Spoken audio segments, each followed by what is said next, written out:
नमस्ते बच्चों, आज की क्लास में आप लोग का स्वागत है। हम पढ़ रहे थे पाठ 11 हमारा छत्तीसगढ़, जिसके कवि है श्री लखनलाल गुप्ता, जिसने छत्तीसगढ़ की महिमा के बारे में बखान किया है। तो हम आगे पाठ में पढ़ाई थी, कुछ कविताओं को पढ़ाई थी कि हमारे छत्तीसगढ़ की नदियों के बारे में, उपजाऊ भूमि के बारे में, संस्कृति के बारे में क्या महत्वपूर्ण है जो हमारे छत्तीसगढ़ की उन्नति कर चुके हैं और क्या कारण है जो हमारे छत्तीसगढ़ पिछड़ा है, बोलते हैं हमारे छत्तीसगढ़ अब आगे बढ़ गया है।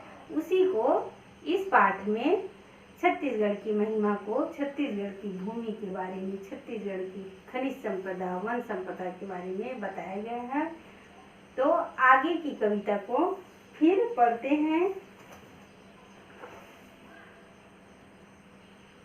प्रकृति का क्रीड़ा स्थल, कमनी यहाँ है वन संपदा अपार, भूमि में भरा हुआ विपुल कोयले लोहे का भंडार। इस खनिज संपदा जो है हमारे प्रकृति है, प्रकृति का, छत्तीसगढ़ क्या है, प्रकृति का क्रीड़ा स्थल है, जो प्रकृति की देन है। एक क्रीड़ा स्थल है, क्रीड़ा स्थल यानी खेल का मैदान है, जहाँ खिलाड़ी खेल के मैदान के लिए, खेलने के लिए उतरते हैं और शरीर भी स्वस्थ रहता है और क्या रहता है, खेल की उपलब्धि प्राप्त करके वह आगे बढ़ता है। उसी प्रकार यह छत्तीसगढ़ की भूमि जो है एक क्रीड़ा स्थल है, एक खेल का मैदान जैसे है, जिसमें खनिज संपदा है, वन संपदा से अपार भरा हुआ है।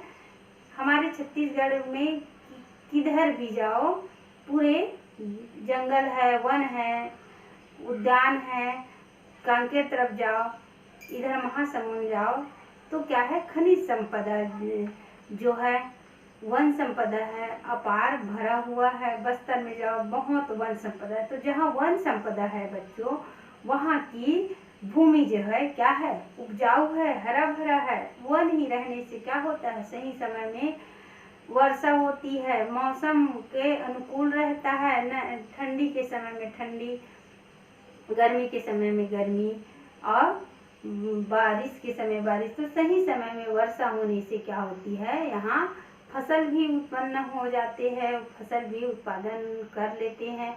बहुत कम ही सूखाग्रस्त होता है। अगर सूखाग्रस्त भी होता है तो उसके लिए नहर है, बड़े बड़े डैम बनाए हैं, उसके माध्यम से भी सिंचाई की जाती है, जिसके कारण हमारे छत्तीसगढ़ में अन्न भी उगा लेते हैं और प्रचुर मात्रा में जो है अन्न का उत्पादन हो जाते हैं, जिसके कारण हमारे छत्तीसगढ़ जो है उन्नति के शिखर में जा रहे हैं और भूमि में भरा हुआ है विपुल, भूमि में भरा हुआ है विपुल अपार जो है कोयले और लोहे की खदान। हमारे छत्तीसगढ़ में अपार मतलब अधिक मात्रा में कोयले और लोहे की खदान है, जिसके कारण नीचे से, धरती से, हमारे नीचे धरती है, उसी से क्या करते हैं, कोयले और लोहे की खदान है, उसको निकाल कर क्या करते हैं, बहुत सारी फैक्ट्रियां है, वहाँ कच्चा माल भेजा जाता है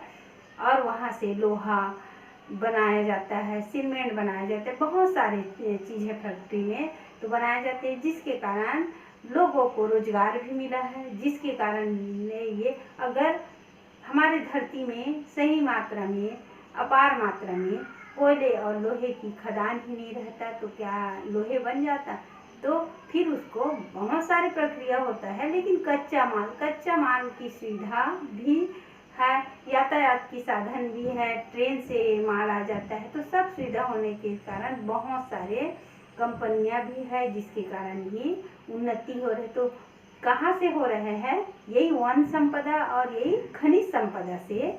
तो क्या हुआ, अस्तित्व क्या हुआ, प्रकृति का क्रीड़ा स्थल। इस धरती में अगर ये सब वन संपदा और खनिज संपदा नहीं मिलता तो हमारा छत्तीसगढ़ आगे नहीं होता। तो हमारे छत्तीसगढ़ की यहाँ पे महिमा बताई है। तो छत्तीसगढ़ की धरती की महिमा बताई है। जैसे भारत देश महान है, तो भारत पूरे राज्य मिलाकर भारत देश बना है। तो हम अभी छत्तीसगढ़ राज्य में रहते हैं। तो छत्तीसगढ़ की महिमा की भूमि के बारे में बताया है। यहाँ का है सुंदर साहित्य, कुएं हैं बड़े बड़े विद्वान, कीर्ति है जिनकी व्याप्त विशेष आज भी पाते सम्मान। कहने का मतलब है कि यहाँ बड़े बड़े विद्वान जो हुए हैं, पैदा हुए हैं, जो साहित्य लिखने वाला साहित्यकार हुआ, जिसके साहित्य को पढ़कर देश में भी नाम कमाया, विदेश में भी नाम किया, जिसकी अपार महिमा को बखान करते हैं।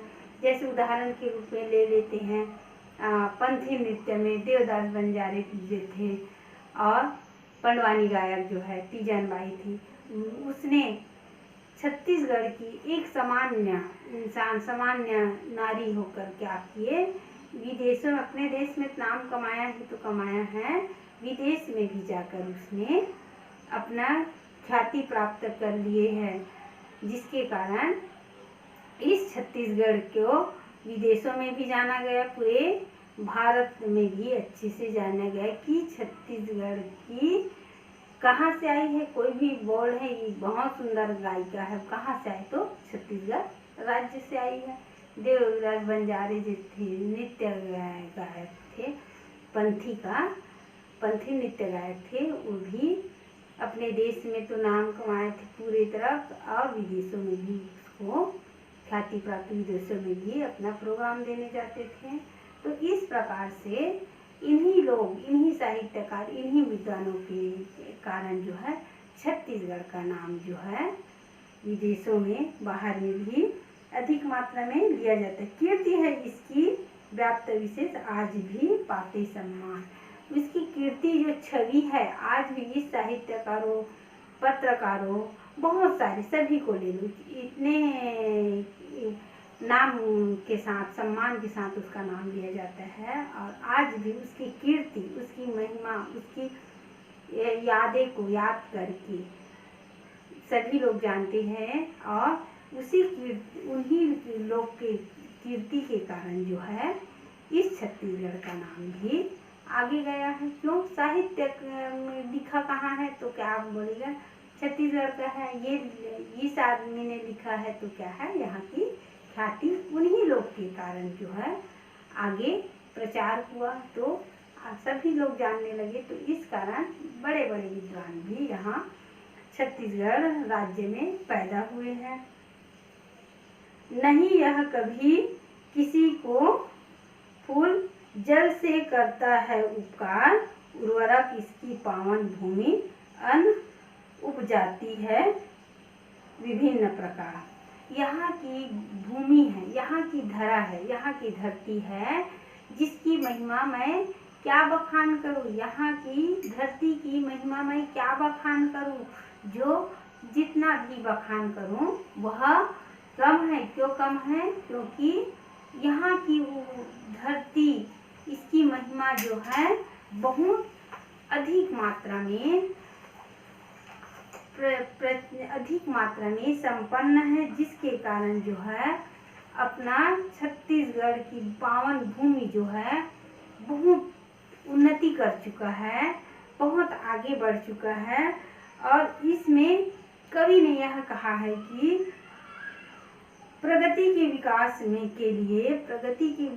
के लिए क्या किया है, ईश्वर ने भी साथ दिया है। किसको? छत्तीसगढ़ राज्य को ईश्वर ने भी साथ दिया है। कि कवि कहते हैं कि कौन कहता है हमारा छत्तीसगढ़, कौन कहता है हमारा छत्तीसगढ़ सभी राज्यों से पिछड़ा हुआ है। कौन कहता है कि हमारा छत्तीसगढ़ है जो सभी राज्यों से पिछड़ा हुआ। हमारी छत्तीसगढ़ ने उन्नति करके यह दिखा दिया, हमारे छत्तीसगढ़ ने उन्नति करके यह दिखा दिया है कि यह अन्य राज्यों से भी हमारा छत्तीसगढ़ पिछड़ा हुआ नहीं है। किसके माध्यम से? अन्न उगाकर, वन संपदा उगाकर, खनिज संपदा उगाकर, साहित्यकारों से सभी प्रकार के धन्य धान्य से भरपूर है और अन्न अधिक मात्रा में उत्पन्न होता है। इसी कारण हमारे छत्तीसगढ़ को क्या कहते हैं, धान का कटोरा कहते हैं। धान का कटोरा सबसे ज़्यादा फसल, सभी प्रकार की फसल उगाते हैं बच्चों, लेकिन धान जो है सबसे ज़्यादा, सभी तरफ जाओ छत्तीसगढ़ में तो धान की पैदावार अधिक होती है। इस कारण छत्तीसगढ़ को धान का कटोरा कहते हैं। छत्तीसगढ़ के ऊपर सबकी कृपा दृष्टि बनी है। छत्तीसगढ़ के ऊपर सबकी कृपा दृष्टि बनी है, जिसके कारण हमारा छत्तीसगढ़ राज्य उन्नति के शिखर में पहुंच गया है। हमारा छत्तीसगढ़ दूसरे राज्यों से भी कम नहीं, हमारा जो छत्तीसगढ़ है दूसरे राज्यों से भी कम नहीं है, पीछा नहीं है, वह भी उसके साथ बराबरी कर रहे हैं। छत्तीसगढ़ की धरती अन्न प्रदान करके यह सबको उपकार कर रही है। अगर धरती माता में उपजाऊ भूमि नहीं रहता बच्चों, तो अन्न नहीं उत्पन्न कर पाता, तो हमको अन्न कहाँ से मिलता, हम खाने के लाले पड़ जाते। इसीलिए बोल रहे हैं कि छत्तीसगढ़ की भूमि बहुत उपजाऊ है। यह भूमि उनके अनेक प्रकार के अन्न प्रदान कर रही है, अर्थात हमारा छत्तीसगढ़ जो है उपकारी है। अर्थात हमारा छत्तीसगढ़ जो है उपकारी है, किसके, धन्य धान से उपकारी है। इससे विनय यही करवट प्रगति पथ पर होते गतिमान, हमारा छत्तीसगढ़ सुख धान करे सादर इसका गुणगान। कह रहे हैं कि कवि एक बार फिर, इससे विनय यही करवट प्रगति पथ पर होवे गतिमान, हमारा छत्तीसगढ़ सुख धान करे सादर इसका गुणगान। कहने का मतलब है कि इस यानी ईश्वर, इस यानी होता है बच्चों ईश्वर। तो कवि कह रहे हैं कि ईश्वर की कृपा दृष्टि रहे तो हमारा छत्तीसगढ़ जो है, ईश्वर की कृपा दृष्टि रहे तो हमारा छत्तीसगढ़ जो है बहुत विकास करेगा, प्रगति करेगा। यही जो है मैं ईश्वर से प्रार्थना करता हूँ। कौन कह रहे हैं, कवि जो है कह रहे हैं।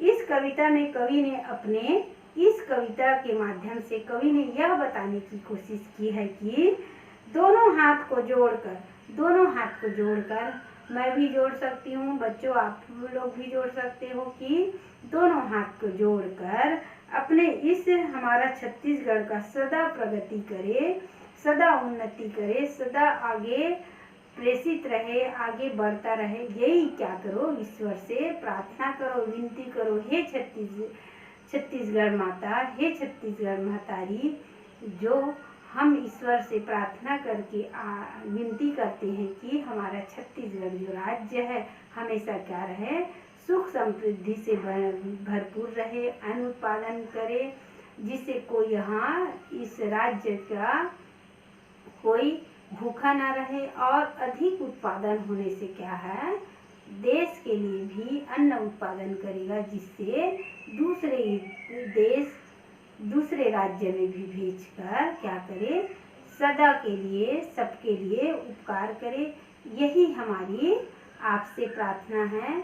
ऐसे छत्तीसगढ़ की धरती माता को ईश्वर के सामने प्रार्थना करके वंदन करना चाहिए। यही बताया, छत्तीसगढ़ में तेज गति से उन्नति करे और हमारा छत्तीसगढ़ अधिक से अधिक मात्रा में अन्न उत्पन्न करे, जिससे अधिक अन्न उत्पादन हो जाएगा, भंडार हो जाएगा, तो छत्तीसगढ़ के सभी लोग के लिए सुख समृद्धि का धाम बन जाएगा।